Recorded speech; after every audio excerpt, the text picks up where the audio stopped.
Welcome to our comprehensive guide on how to easily share post links via Gmail on Facebook.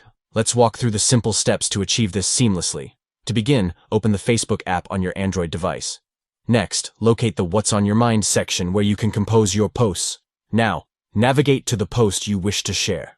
Once you have found the desired post, tap on the Share option located at the bottom right corner of the post.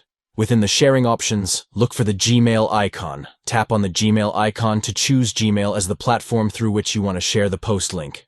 After tapping the Gmail icon, you will be prompted to select the recipient you wish to send the post link to.